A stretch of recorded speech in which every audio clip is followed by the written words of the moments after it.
Thank you for joining us here on KARE 11 News Now. I'm Jason Hackett. So right now, a big step towards combating rampant fraud here in Minnesota. Governor Walz announcing the new Director of Program Integrity and revealing a statewide program to fight Medicaid fraud. We've reported on the fraud problem here in Minnesota for months now. And just last week, the Centers for Medicare and Medicaid Services threatened to withhold payments to state programs unless the Walz administration did something to fight fraud. Let's go out and hear from the governor. Addressed at the top here, two of our fellow Minnesotans, two of our fellow American citizens, two of our fellow Minnesota American citizens who were minding their own business and living their lives were detained by and arrested by ICE. These chaotic operations are doing nothing to make us safer. These chaotic operations are not done in any coordination with law enforcement in the middle of a blizzard.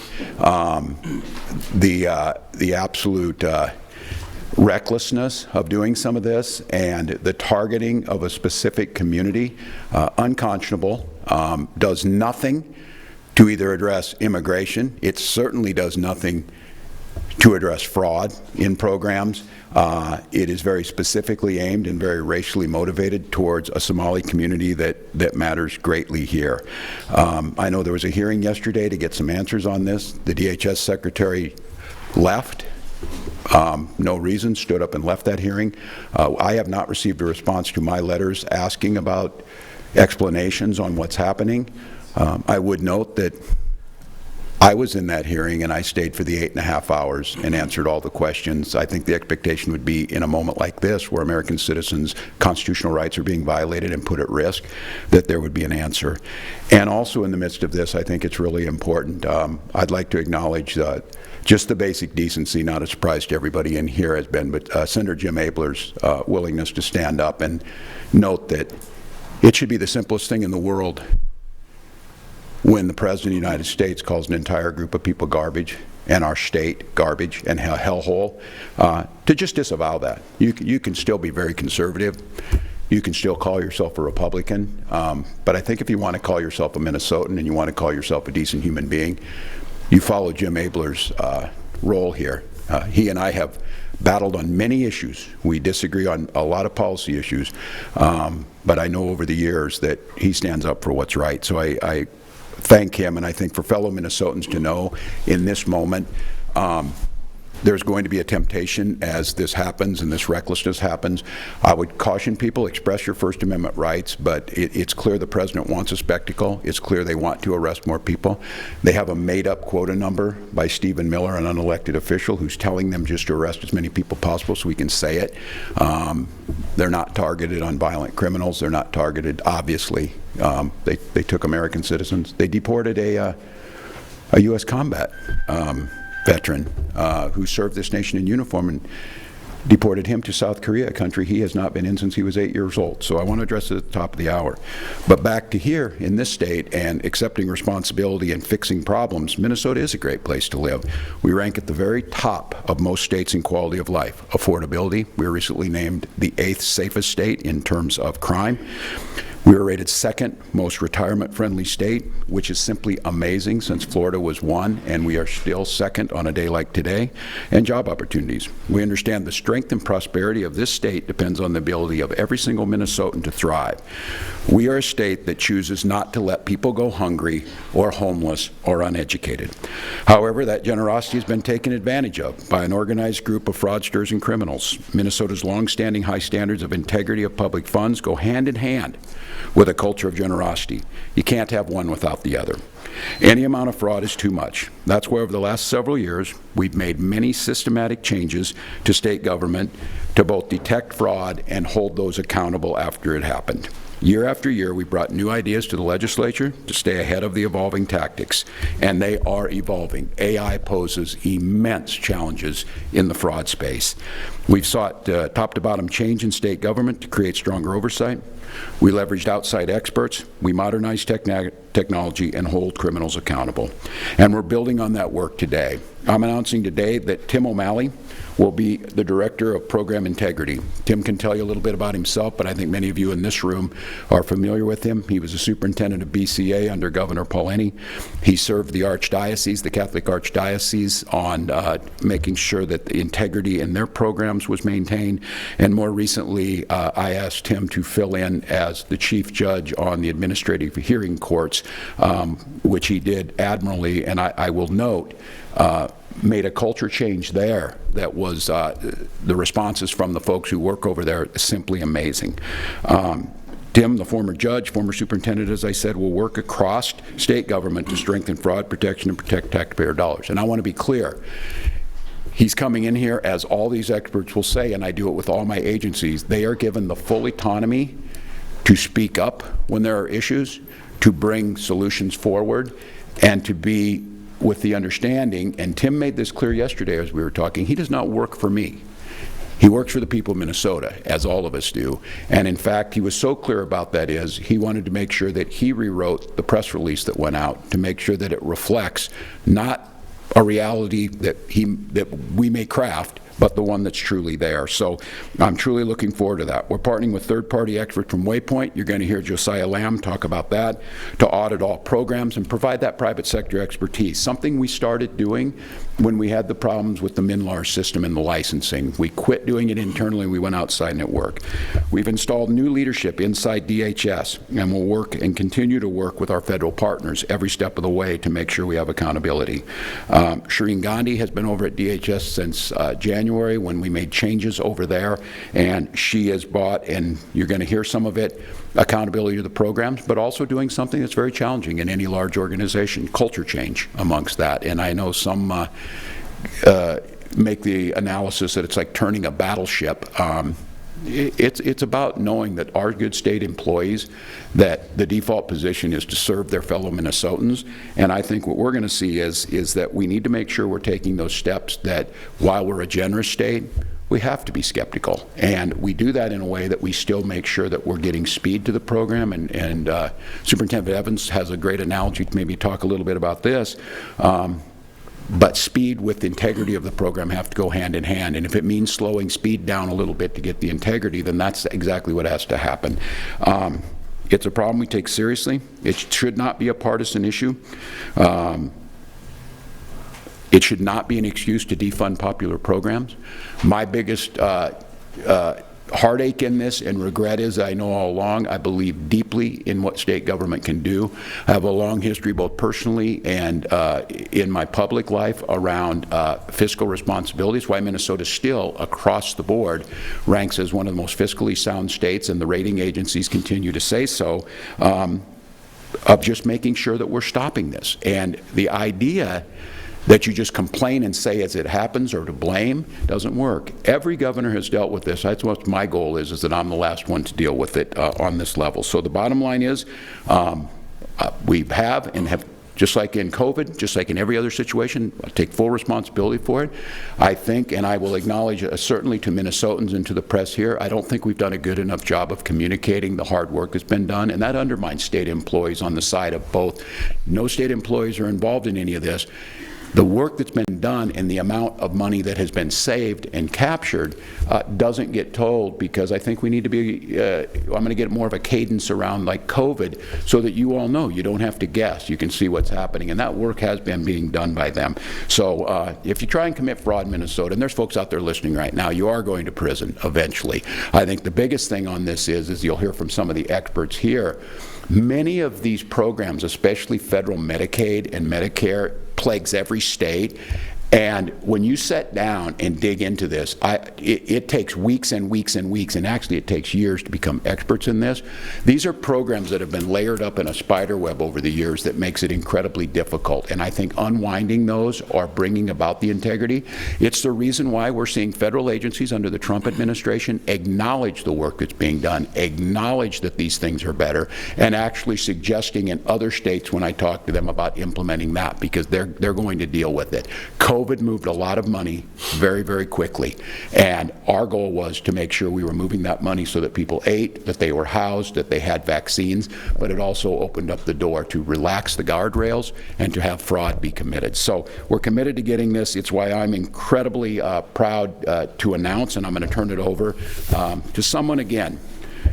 has done his time for this state, has done it time and time again, and when it comes time to fix something or to bring someone in that has the credibility to be able to talk to folks, Tim O'Malley has said yes. So I want to introduce our new Director of Program Integrity, Tim O'Malley. Thanks, Tim. Yeah. Good morning. There's a lot to cover today, so I'll be brief, but I do want to offer two thoughts. One is an observation and one is a point of clarity. The observation is the obvious one. No one has any tolerance for fraud. It's a widespread problem in Minnesota and across our country. It erodes trust and must be addressed head-on. Minnesotans deserve to know that their tax dollars are being put to good use, and they deserve to know that they can trust our public institutions. We have work cut out for us to rebuild that trust. The point of clarification, while I'm honored that Governor Walz has asked me to assist in combating fraud here, know that I'm not here to serve him. I'm not here to serve any individual, and I'm not here to serve a political party. I'm here to serve Minnesotans. Years ago, I served Minnesotans through an appointment by Governor Tim Pawlenty, and I now welcome the opportunity to do so under Governor Walz. Lastly, I'm convinced that this team in front of you and the governor are serious. He has assured me privately that all of us have the freedom and autonomy to act, to do whatever is necessary to solve this. Again, I'm grateful for the opportunity. I'm excited to get started. Thank you. Thank you, Tim. Well, good morning, everyone. I am Drew Evans, Superintendent at the Minnesota Bureau of Criminal Apprehension. I'm here to talk a little bit about the work that we've been doing this morning at the BCA as we work together to combat fraud. The BCA has now formed the BCA Financial Crimes and Fraud section, consolidating all criminal investigative resources into one central location at the BCA to combat a number of different crimes. We have dozens of agents and analysts assigned to investigate wage theft, insurance fraud, traditional financial crimes, and state program fraud. They are a highly experienced and highly trained team. They have built strong relationships with local, state, and federal investigators and prosecutors. They partner with these entities to share information and assist with the response and investigation of these fraud incidents that you've been tracking now for several years. I remain grateful for these relationships and the work of our federal partners at the FBI and many other law enforcement agencies, including the United States Attorney's Office, who bring specialized resources, expertise, and commitment to prosecuting these large, long-term, and often complex investigations. Their ongoing partnership with us is critical to combating these thefts of state and federal funds. The BCA continues to partner with them on all types of crimes at the United States Attorney's Office and federal partners, and remains ready to assist them with our investigations in any way of value to their work as they work to continue to prosecute these fraudsters in the state of Minnesota. We also provide guidance and recommendations to agencies on how to strengthen internal controls, improve application processes, and reduce vulnerabilities in our programs. We have established, it's been up and operating for nearly a year now, a reporting forum on our website where anyone can submit information about suspected state program fraud, including whistleblowers. So far in 2025, we've received nearly 200 tips and referrals from the public, state agencies, and employees about suspected fraud in Minnesota. Every tip we receive is evaluated to determine whether criminal activity can be substantiated and a criminal investigation should be launched based on the information we've received. If an alleged crime is outside the scope of their work, we refer it to the appropriate entity. An example of that is some of what we're here talking about today. Medicaid fraud is investigated by the office, the Medicaid Fraud Control Unit in the Minnesota Attorney General's office. So any suspicion of Medicaid fraud is referred through that process through DHS and to the Attorney General, and then often federal authorities depending on the scope of the work and some of the work that you've been tracking in some of the programs. We also have referred over 30 cases of this type, such as I just mentioned, to that type of entity this year. These referrals that we receive are also as part of working to better share information across a large enterprise in state government with MMB, the Office of Grants Management, and the Department of Revenue. We also have instituted regular meetings with the Office of the Legislative Auditor and our team as we receive these referrals to both deconflict and work collaboratively with each other to ensure both entities are tracking any misuse of state funds. Our Financial Crimes and Fraud section is also ready to respond to what the future holds for these types of crimes. As I've engaged in this work and forming this unit, we are learning and we continue to learn about just the vast array of financial frauds and schemes that continue to evolve regularly across the entire country. They grow in their complexity in all types of frauds, and as noted, AI, synthetic identities, and others are making the landscape of fraud incredibly difficult to continue to look at across everything from private sector to public programs. And as these new tactics emerge, the work that's being done here will need to continue to evolve to prevent that type of activity from becoming. Currently, this section works on investigations and has active investigations involving large-scale benefit fraud, cyber-enabled financial crimes, insurance fraud, identity-based fraud schemes, wage theft, and traditional financial crimes.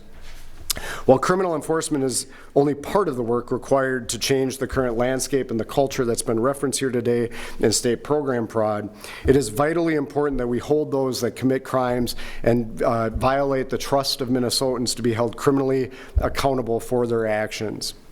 In addition to my role as superintendent overseeing our programs, I now chair the Office of Inspector General Coordinating Council that was established under Executive Order 2510 earlier this year, and that council is made up of representatives from the largest 14 state agencies, whether in size or budgets in terms of money that would be provided to various programs. While the BCA is focused on criminal investigations, the OIG Coordinating Council is focused on better understanding the gaps in fraud protections and identifying ways to address those gaps and strengthen barriers to prevent this type of activity from occurring to begin with. When you have a state program or any financial program for that matter, including in the private sector, that is providing money, there are always going to be bad actors who are going to try to fraudulently take advantage of these systems. This is true no matter what state you're in or where you are in our country. That's important to have solid systems in place to identify fraudulent activity as soon as possible, but also take strong prevention, mitigation, and investigative strategies to deter and prevent fraud from occurring to begin with. The Council has entered into a contract with Waypoint Investigations to assist us with this work. This is a company that specializes in forensic accounting, financial investigations, due diligence, business risk mitigation, healthcare compliance and investigations, and tax litigation support. They're working now to help us in the Council develop a toolkit of best practices, policies, and procedures for state agencies to follow to help prevent and identify fraud very early on or prevent it from occurring to begin with. This work is going to take time. It is a heavy lift and is a learning curve for everyone involved. It's also a process that cannot end. This is just the beginning. Bad actors are constantly looking for ways to scam systems, and so states' effort to develop these strong barriers to prevent fraud will need to be ongoing along the way. And we are confident that the work, as was noted here today, coming together, that the right people are in the room working across state agencies to really improve this and prevent fraud from occurring in our state early and often, and when it does, that we hold people accountable for those actions. And so with that, I will turn the mic over to Josiah Lamb, who is the owner of Waypoint Investigations. Thanks, Drew. Hi there, I'm Josiah Lamb. I'm the owner of Waypoint. I'm a forensic accountant and an attorney. I've been involved in fraud-related matters for more than 20 years, including assisting organizations in developing internal controls to help combat fraud.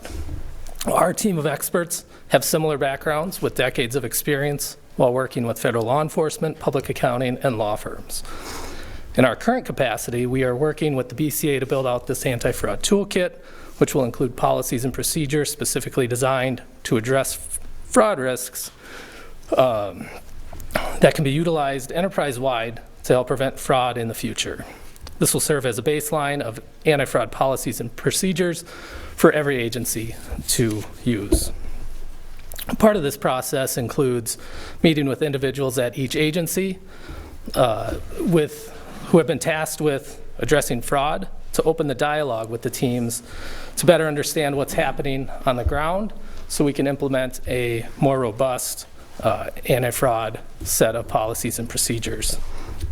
After the toolkit is done and completed, the agencies will implement it, and we will come back and and review it and determine whether there are some tweaks to be done or whether everything has been implemented successfully.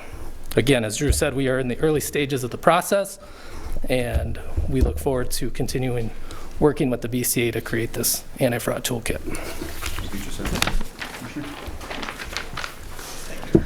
Thank you. Good morning. My name is Shireen Gandhi, and I serve as the temporary commissioner for the Minnesota Department of Human Services. Like the governor, DHS takes a zero-tolerance approach to fraud.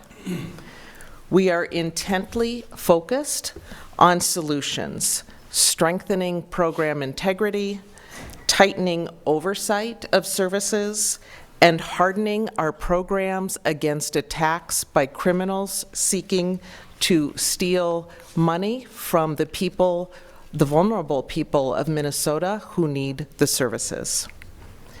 We are committed to providing the data and information necessary to our law enforcement partners so they can prosecute criminals stealing from taxpayers. DHS's Inspector General Clark wasn't able to be here today, but he has told me that fraud schemes are evolving and DHS needs to do more to get ahead of the criminals and to keep ahead of the criminals.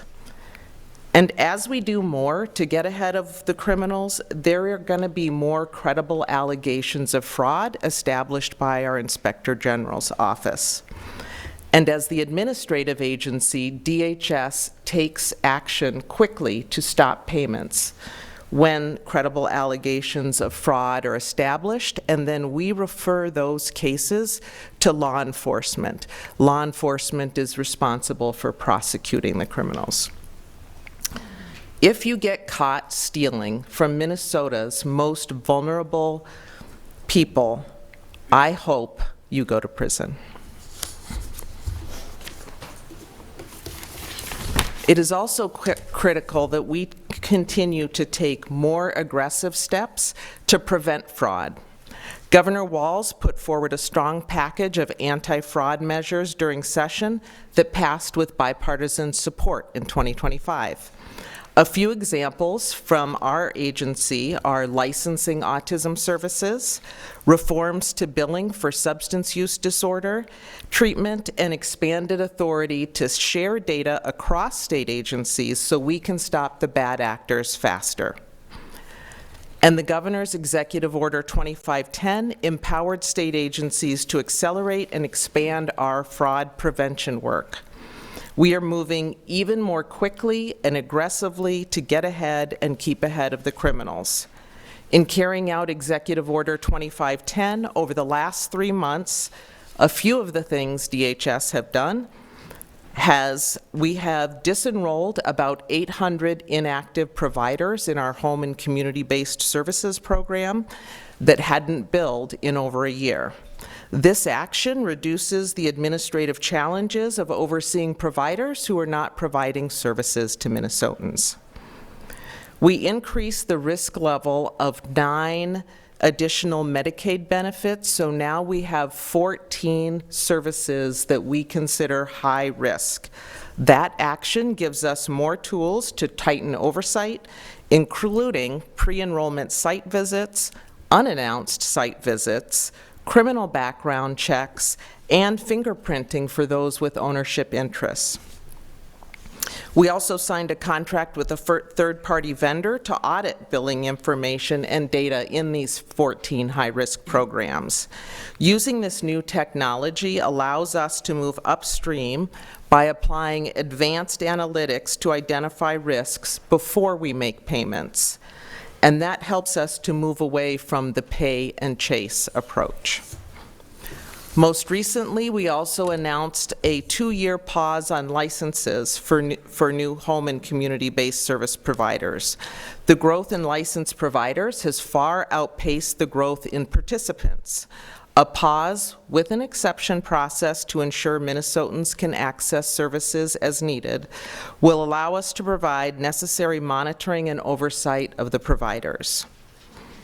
I think, as Governor Walz said, our state is right to be proud of the support we provide to children, to people with disabilities, to older Minnesotans, so they can live healthy lives in our communities. But people's lives should not be a political football. It takes all of us working together, legislators from both sides of the aisle, providers, community members, agencies, to build programs with the right controls to ensure we serve people well. I look forward to working with Tim O'Malley and the experts at Waypoint to strengthen fraud prevention and implement statewide fraud prevention program. Thank you. Thank you, Commissioner. And we'll take questions after. I would just note, and as the Commissioner said and others, thank you to this team. I am very cognizant and hearing from those incredible providers who are out there. It's not by chance that we see the largest reduction in fentanyl and opioid deaths that we've seen in decades. It's not by chance that those ratings for quality of life and outcomes are high. And I hear them as they say it will make it more difficult for us to deliver these services while we go through this. And I hear you, but again, I would assure them the program integrity is absolutely critical, because there are those that aren't offering solutions other than cutting the programs. There are those like the president who turned this into a racial issue rather than a crime issue. And I think many of you have witnessed this. We've seen it across private sector, we've seen it across nonprofits, and we've seen it in government. This is the ever-evolving piece, and it is one that I said those tools we use, the simple ability to be able to stop payment when you suspect it, that hadn't existed for any other governor. That was good work by the legislature, and I think the Commissioner would acknowledge that. We're glad to take some questions. Can you say your name and outlet you're with when you Yeah. Your name and outlet. Sure, Eric Shalhoub from Channel 5. Governor, for the Minnesotans watching that see these new changes coming up, they might be saying to themselves, why wasn't this done sooner? What do you say to that? Much of it was done sooner. You have the outline. It started back in 2020 when some of the first things were happening, and it continues on. I think, again, like everything, after the fact, why didn't we do things this way? Certainly, if we knew now what we knew then. Again, thinking about this, I think some of you are probably asking the questions. There was no toolkit before. There was no toolkit. There was no toolkit amongst any administration. And I think watching what COVID did, we'll certainly get there. I'll take responsibility for it. But I think what the president did and what those are trying to say is that the hard work that's already being done, the amount that has been stopped, that's simply not true. And I think what the president did was elevate it. I do believe, and I will fully own this, we should have been keeping Minnesotans more up to speed on what was happening. We should have been, I think, on a better cadence as you see things that were happening in 2022, as the tools that were given to the administration would get there. So again, after the fact, there was a lot of folks talk about this. I have 7 years of proving this. I just fixed these things. And should we have fixed MNLARS before it got there? Certainly. Certainly we shouldn't have gone through 10 years of trying to get a licensing system, but once we got there, once we figured it out, we fixed it, and I think that's true. Do you wish you had done more sooner on this? Do I wish? Of course we always wish we would have done more sooner, but I don't think having an insight into that or seeing that. Remember, these programs were crafted, many of them during COVID. The guardrails were taken off, and the guidance was to move the money with the idea that those guardrails are off and would be there. In retrospect, again, but I'm not going to say this, I will not apologize for making Minnesota one of the safest states during COVID, and we used many of these programs to do that. The criminals abused this. I think the focus, again, and one thing I'm incredibly proud of, there's not state employees involved in this. Were there state employees that should have known more? Yes, and they're no longer working in the state. But it wasn't out of malice and it wasn't out of criminal. It was the lack of skepticism around these programs. So retrospectively, you always want to do more, but complaining about it doesn't get there. We've been steadily doing this, and I am convinced very shortly, and especially with this team, I don't think there'll be a state that can have the same safeguards in place, and many of them are starting to move as they follow this. Because the one thing, and I think when you look at it, the biggest programs that got defrauded were the workman's comp program, and I think 2 states were highlighted for being the best in this, Iowa and Minnesota. That's a big concern for me, and again, I think what you're going to see is, going forward in what we know, the incredible work around paid family and medical leave, and these experts who will go in there and dig into that. Lessons learned from this have been applied to that. That program was structured on the front end with fraud prevention in place, where many of these decades-long programs, that was never the case. So, from the Star Tribune, can you elaborate on who are no longer working in state government that should have been more skeptical of fraud?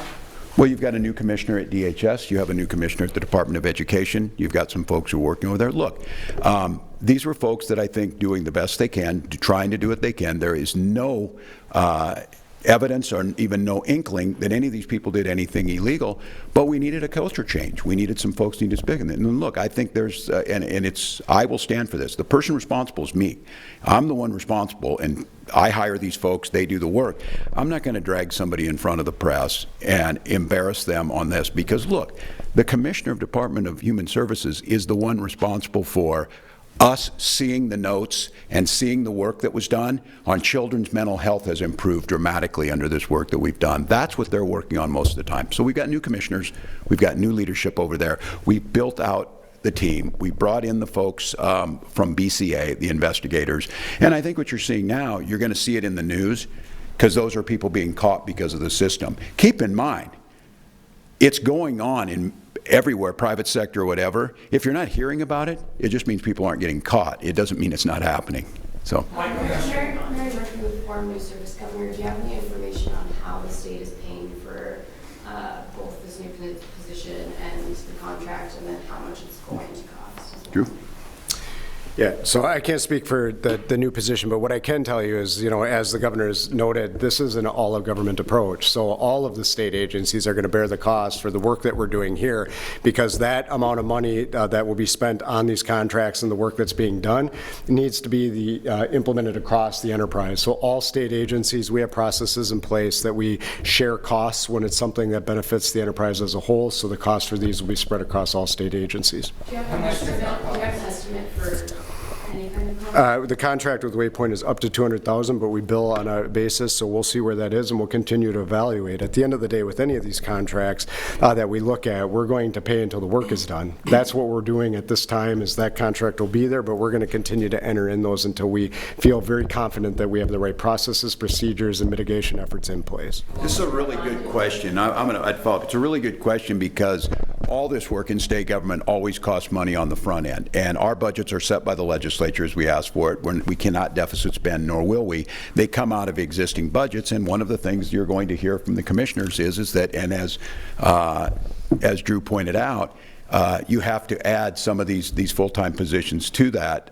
It is going to come out of the budgets and costs, but that's true of every single organization. And I think probably if there's a critique on this is spending more on the front end on this saves you in the long run. And I think trying to cut agency budgets or trying to do it on the cheap ends up in the long run costing you more. So we can get you data. We'll get the data on Tim and from the agency, from MMB. Yeah. Fox 9, do we have any sense of why there wasn't stronger oversight earlier? Was this a staffing issue, a funding issue? I think it's how the programs are structured. Again, the programs say this is what you'll do, here's how you get the money out.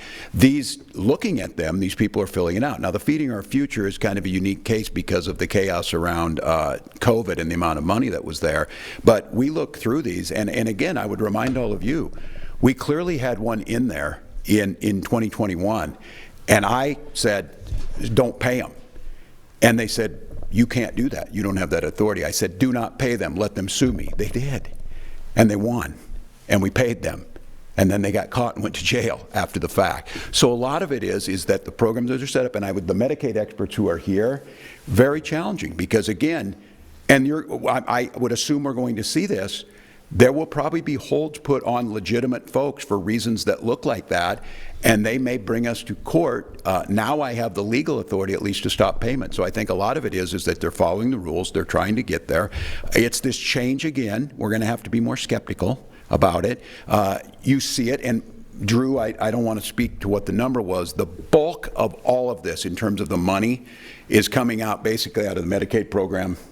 Is that correct? You know, what I can say, I can't get into the details, but it's a little bit to your question about the tips, because there's active investigations. We don't want to jeopardize anything.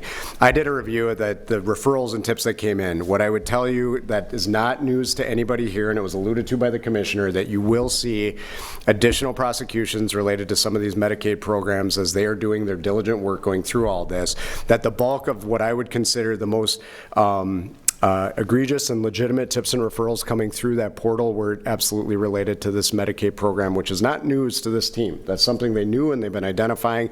And there, all the others are there things we knew were related to other cases we're working or are under active investigation, or anybody can report. So sometimes there's information that we just can't, go on this. And when we work through this work day in, day out, in terms of controls in place, that's why we're engaging with experts.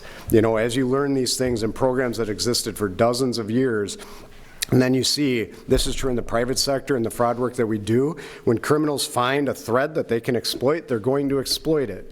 And we can always look back and say that those controls should have been more strengthened more on the front end of a program, but once they're there, what's incumbent upon this team and from my perspective and the council is that we need to not only strengthen those controls and put those in place for existing programs, but also start looking prospectively with this work. That's why we're developing these toolkits, so that fraud, skepticism is always where our folks are starting, to make sure you're looking for those elements to begin with as we're implementing programs and as we're processing applications. One of the things we've talked about that's related to this when we look at it from really 3 phases broadly, and this is slightly different across all different agencies. You look at it from an application perspective in fraud controls, a determination and a disbursement, meaning when people are coming in and making an application in the system, how do we ensure that these are proper identities, individuals that are applying, determination that we're doing the right due diligence when an agency is approving an individual or an entity for engaging in the program, and then strong disbursement of controls so that we ensure that the money is going where it should be, that we're tracking it from there. That's the hard work that's being done, trying to create consistency across all agencies, knowing all these programs are very different, but what is the layer that we can put in place working together with this toolkit so that we create consistency in all programs, getting to your point, to ensure those controls are in place on the front end.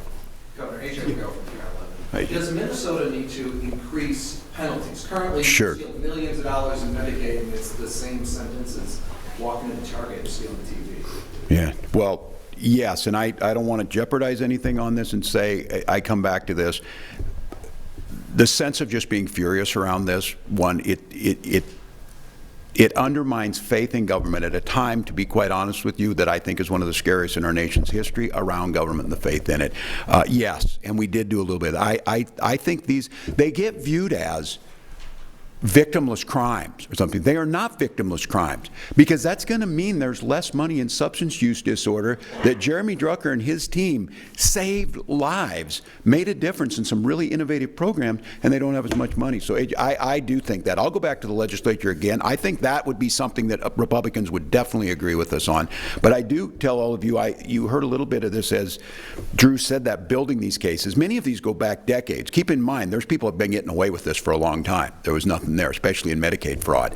I really worry on the AI piece of it, because it's going to make it. I asked last legislative session for the tools for our team to have the AI, because just something as simple, they're processing 1.5 million. We have 1.2 million people on the program, millions and millions of claims. And how many people working on that? Well, total at DHS is 2,000. But how many are working on that piece, on verification around Medicaid? Several hundred. Okay, so the point being on this is people are saying, well, couldn't you look and couldn't you see this? In some cases, it dropped me. I'm like, why didn't somebody just drive out there and look at it? That's a question I asked them. Drive out there. And I said, why don't you drive out and verify every one of these? That's when they said 1.3 million of them with 40 people. That will take us 75 years if we do 10 a day or whatever it be. So tools to use this, AI tools that look and say, this is just something's wrong here, because these people are getting super sophisticated. They send in an application with proper, they're stealing Social Security numbers or whatever it might be. They're filling them out. They meet the federal requirements. In many of these cases, they met the federal requirements, and the state is the pass-through. And how do you get those tools, and how do you make the case? So I'm going to go back to your question on this. This takes a ton of work. It undermines state government. It is not a victimless crime, and these people should be prosecuted to the extent that it is. The thing that gets people, and here's how I view it, AJ, yeah, I understand. We have crimes that are misdemeanors to felonies and all that. In this space, it seems like the thing that captures people's attention is when it's a big, big number or whatever. A whole bunch of small numbers has the same effect. It undermines us, and so, yes, I would like to see us be, I'm just going to say it. I watch very carefully. And I don't like to think I'm vindictive or anything, but when I see these lengthy sentences being given to these people, I feel good about that. They need to be there. Yeah, back. Governor Joni Kaplan from WCCO. The 14 high-risk programs that you're auditing, did fraud happen in every one of those programs?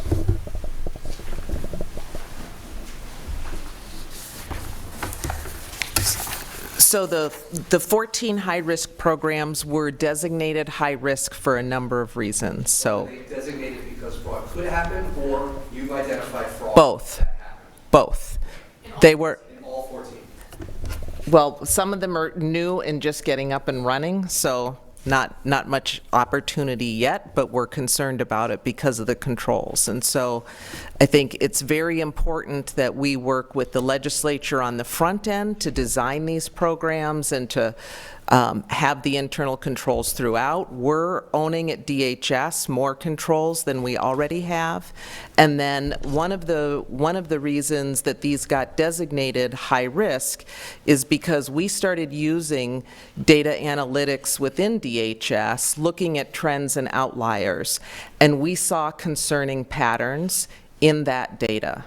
Now, we haven't finished investigating all of those claims that we flagged, but they are with the Inspector General's office and they are looking at them. Do you have an estimate of how much money could have been stolen from those programs? So Is it, tens of millions, hundreds of millions? it is really hard to estimate the amount of fraud. What I know from our Inspector General is the facts and evidence show us, we have the amount of fraud that's been prosecuted. I will tell you that we have over 1,300 open cases right now with our Inspector General. And over the past 5 years, we've identified $50 million for recovery for the Medicaid program. Governor, I also wanted to ask you about, certainly talked about the worry about holding the community collectively responsible for the actions that the city does. I want to ask you, though, because one thing that I've spoken with some members of that community is they say, it might be time for a reckoning.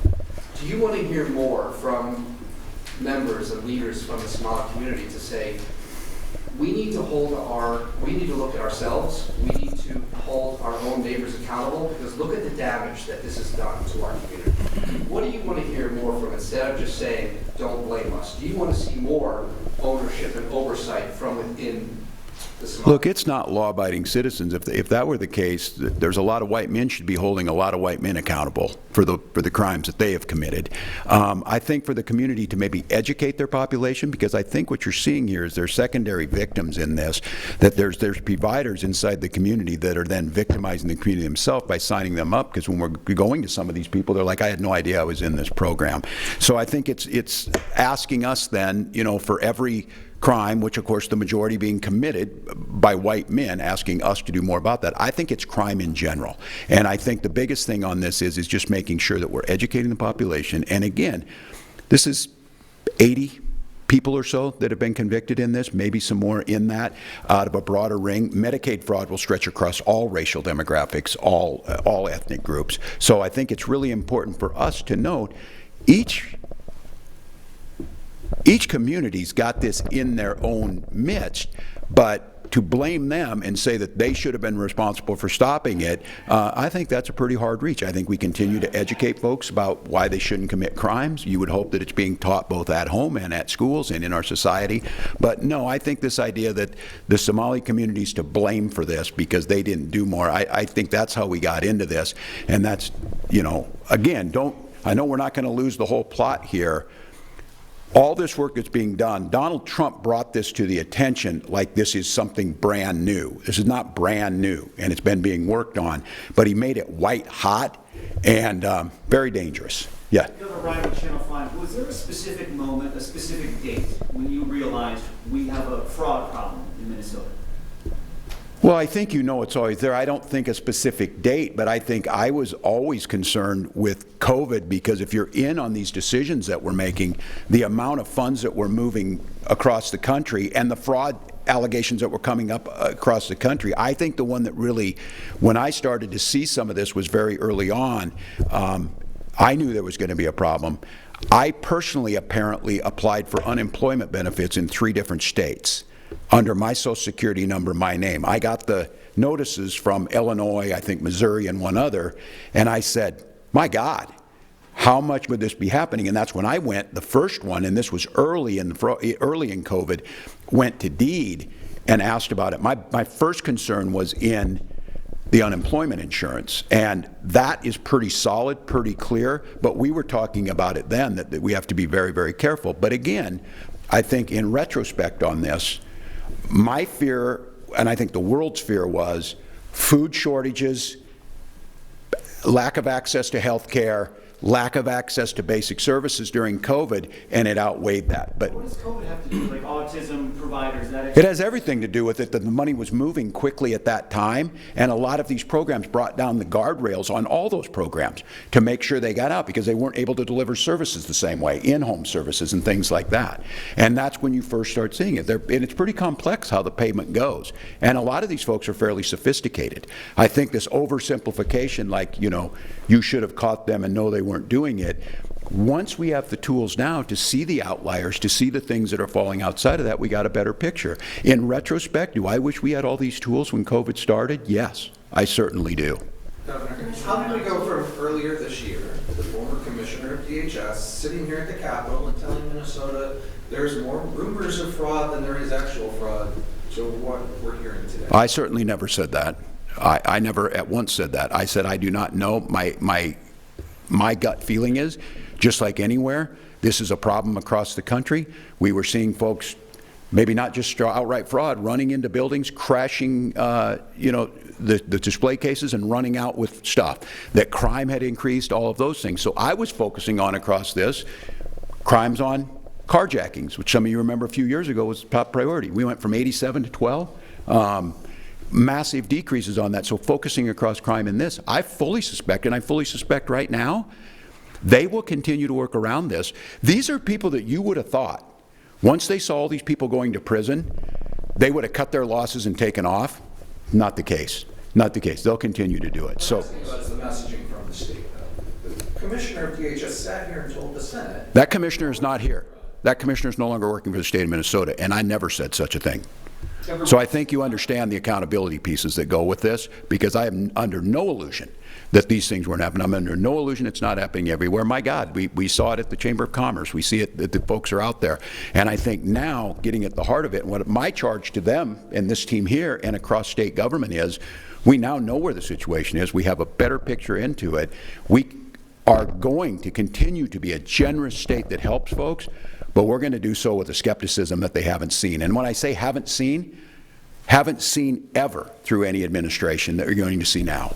Governor, could you please talk a little bit, Matt, could you talk a little bit about this new program integrity? This is under the Bureau of... Yeah, maybe I'll let Tim talk a little bit about... The outcomes that you're looking for this. Is Tim O'Malley going to, like, produce a report in 90 days? Yeah. What can we see from this? Good question. Yeah, I'll be very direct with you. I have a job now that I need to finish at the court, so I've had the opportunity to talk to a number of people over the last few weeks. I have a lot to learn, but I do know I've worked with Waypoint in the past over here. Certainly I'm very familiar with the BCA from my time there, and Drew and I have stayed in touch. I've been working with the governor's office for the past year on a number of other issues. I believe we're well positioned to address this. I can't give you the specifics right now, honestly. Will you hire staff? Pardon me? Will you have staff that will be working with you? Oh, it wouldn't be big, no. I think there's resources here, especially between, and I had a chance to talk to Josiah. I'm familiar with the people they have there. Many of them have great experience in working, usually in the federal system, on these types of things, and they're in-house there now. But that's something that we're going to talk about. Is there more that has to be done there? I could envision there's 2 or 3 people that I might ask to come along to help with this. A couple of them I think might even volunteer. They're retired now, and they're interested in still service. But there's not going to be a big cost to this. I don't see that, if that's what you're asking. Can you clarify the difference between Optum and Waypoint? You now have 2 third-party companies. Are there more coming in the pipeline here? Go ahead. Yeah. He can talk about Waypoint, but Optum is contract that DHS put in place as part of the executive order. So we were doing data analytics, we were looking at trends and outliers. The governor wanted DHS to do more, go faster, to hold people accountable. And so we did an emergency contract with Optum. They were the only entity that was able to start right away, that did not have an 8 to 10 month ramp-up time. And so that contract is to look at the claims in the 14 high-risk services at DHS and to perform an analysis on them before we pay those claims so that we can potentially catch more fraud on the front end. We'll also find mistakes, but we're looking to catch fraud on the front end before we pay a claim. Drew can add to that. And I can add to the second piece, and it goes a little bit back to your question too. So when you ask, about staff and all that, when that office, Tim and his expertise and work, one of the things when it comes to the council that we're doing is bringing these agencies together. What the goal here in the oversight, and we are working regularly, developing recommendations and looking for a consistent framework that'll be applied across all state agencies. The expectation in that particular realm is not a director of oversight to do that, it's to ensure that those state agencies embed that in the culture and the fabric of every organization across the state. The state of Minnesota would be a large corporation if we were comparing it to one of our Fortune 500 companies in Minnesota. And so fraud prevention and the work and the culture change that we're working on is not just having one office that's coming in and telling people what to do every day. It's improving a culture so that every state employee that's handling money and working with programs has that at the forefront, that we want to get the money to people that are in need, that are benefiting from these programs, but we also look to see are there fraudsters and criminals that are looking at that each and every day. That's part of what, when you're asking the differentiation between the two, Optum is working directly with DHS and their particular program and what they're looking in those Medicaid and some of the work that they've talked about. Waypoint is working with us across the enterprise and will be working with Tim and the work that he's going to do to ensure that we are building in as we learn from what they're currently doing. Some programs we're very impressed with in state government. Even new programs that are coming online, they've taken very good steps as our team has worked with them. It's one of the things that we do at the BCA now as they build a new program. We're more than willing to sit down with our fraud investigators who see what happens when things go very bad, as to make sure they're building in their programs. Deed's done that recently, and you've seen some of that work, and they built in a strong prevention program. That's what Waypoint's going to help us do as he talks to all the agencies. Look who's doing it well, we replicate it, look who still needs additional work to be done in those, and then that will be a consistent approach. Here's the thing, Minnesotans should expect across all of our state programs, when they're working on these programs every day, that every state agency is taking a consistent approach to fraud prevention, mitigation, identification, investigation, and accountability. And we can do that across the enterprise while recognizing some of these programs more complex with a lot of federal integration and all types of different things will have to have their own nuances in the process, but we think a baseline absolutely can be done and achieved across the enterprise so that when people ask, were these things done when something goes wrong, we can look back and say, yes, they were, or no, they weren't, and hold the right people accountable if they weren't. And I'm just for all of you, I think it's for Minnesotans and for you, the press, is that Tim, and I think it's important to continue to say this public, the autonomy that he has. If Tim O'Malley in this position and coming on, if he feels like at some point in time, the governor's dragging his feet, I don't think he did enough early on, he didn't do that, he's going to come forward and say that, because his job is to fix this and to do that. I don't believe they're taking it seriously, so I don't believe this agency's taking it seriously enough. That's both for my people internally across there, that he has the full power to go. He will call his own press conferences if he needs to. He will answer his own questions on this. He's not putting his integrity on the line for this. He's here to fix that, and that's what we made clear. And I think the piece in this, as it gets so politicized with what the president did, of those who have no experience in this, don't understand it, or saying they would have done better, they have no concept of where that was at. After an event like this happened, should you have done better? Yes. Like we said, are there things you learn from that? Yes. But keep in mind, these state agencies have been running for decades, for centuries, And much of this has never been done, had never been put in before. Now, are there more criminals now than there were at one time? I don't know. How much got missed over time? We may find audits that turn up how far back they go, but I think you're going to expect, it's been going on for a long time. The extent and the size of it is why I keep coming back to this. We never saw that kind of money move. We never saw it move without the safeguards before, and I think that opened it up. And the sophistication. I mean, every one of you are getting fraud calls, and it's a lot more sophisticated than the Nigerian prince. You need you to send your Social Security number to him. It's a lot more sophisticated on defrauding you. Eric? Governor, is the well too spoiled, or can you count on cooperation with the U.S. Attorney's Office here and the FBI? 100%. That well is not spoiled. I would let Drew talk to that, and I'm going to say that. In the midst of what's very clearly a vindictive attack on Minnesota from this administration, I will say this, the bright point on this has been the U.S. Attorney's Office. And you saw that when Andy Lugar left. We never missed a beat to Joe Thompson, and they have been good partners. I'll let Drew talk about it. He worked with them, and we have talked about this. And look, I have to assess this too. I understand when I speak up, it brings Donald Trump's petty vindictiveness to Minnesota. And this is all about coming and attacking us. He didn't know anything about this. He doesn't know how a Medicaid program works. The only thing he knows about it is he's going to double the cost over the next week. But he doesn't know how these programs work or anything about it. So he heard, and somebody told him, the Somalis are stealing money and they're not doing anything about it, throw it up there. That's not how the U.S. Attorney's Office works. Yeah, and I'd be happy to. It's an excellent question. I don't know the new U.S. Attorney, but I look forward to building a relationship with him. What I've heard him speak about already this week is fraud will remain a priority for that office, and it was for U.S. Attorney Lugar when he was in place. We work together with that office daily, whether it's human trafficking, child sexual abuse, whether it's violent crime that you covered. I have no reason to expect that to change. While I don't know him personally, I know his team well. And my people know his team well, and they're dedicated public servants that are going to prosecute people that are wishing to harm Minnesotans. Same goes for the FBI and other law enforcement agencies. As we've been working through a new administration, certainly in Washington, and yet those relations don't change. They're the same people here every day. While their priorities change from time to time, given what they're doing in the federal government, certainly every single day our team has a strong relationship with the FBI. I have a strong relationship with the special agent in charge, who's a dedicated public servant, and I expect that to continue. Not only with fraud, but all the other things that we do in Minnesota.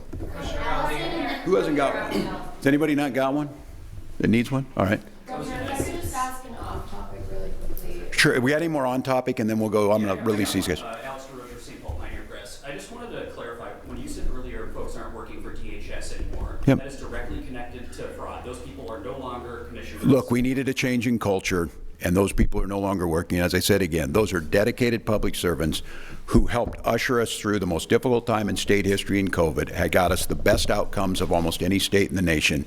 But when it came to this, I think it was important for us to get a change. It was a time to get a change in culture, and that's why those moves were made. And I'm not going to disparage their work. They did a fabulous job on the things they needed to, but it's pretty obvious.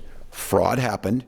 We need to take accountability, ultimately me, and that's why I said I'm not going to drag anybody. We're not going to have, a public lashing at folks. We're not doing it.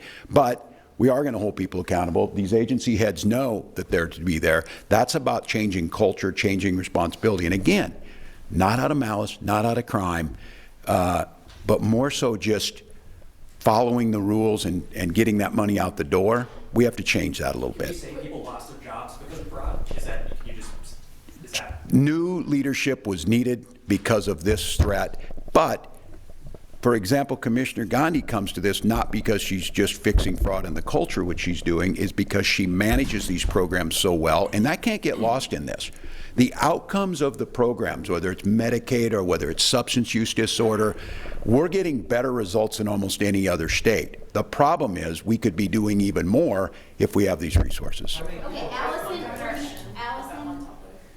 you were asked on Meet the Press if you take accountability for the fraud that's happened under your administration. Your answer is a little unclear, so I just want Yes. to ask that again. Yes, I take responsibility for everything. I take responsibility for COVID. I take responsibility for George Floyd. I take responsibility for balancing the budgets. And I do take responsibility for making the state one of the best in the country for children to live, so the outcomes. I also note to folks that the one airport that has remained on time is Minneapolis-St. Paul. I take responsibility for that. I appoint everybody to the MAC Council, and I am fully responsible for it. So I'm not sure Minnesotans know that part. I'll take the off-topic. You guys want to? You guys can go, and I'll do the off-topic.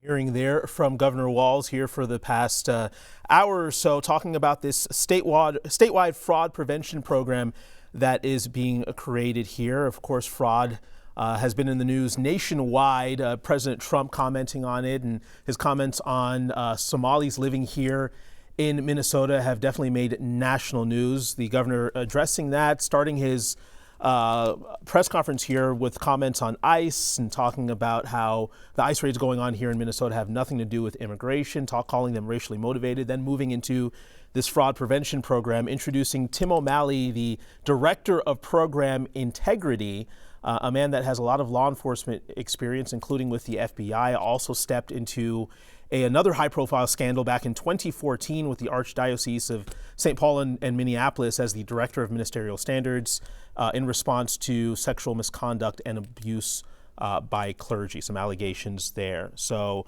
the governor announcing Tim O'Malley as the director of this program, Integrity. You heard from a number of officials as well that will be involved in that statewide fraud prevention program. I do want to read here a statement. House GOP leaders responding to the announcement of this program. We got a statement here from Speaker Lisa Demuth and Republican floor leader Harry Niska. A couple of paragraphs. I'll just read a part of this statement. This is from Speaker Demuth. After burying his head in the sand about fraud for nearly 2 full terms, the governor has suddenly decided someone should do something about it. This move is little too late. She went on to say he failed to root out fraud in his agencies. He failed to hold anyone accountable. He failed to take responsibility for what he allowed to happen, and now he wants to sweep all his failures under the rug. The time for program integrity was years ago. Now is time for accountability. Again, that's coming from Speaker Lisa Demuth.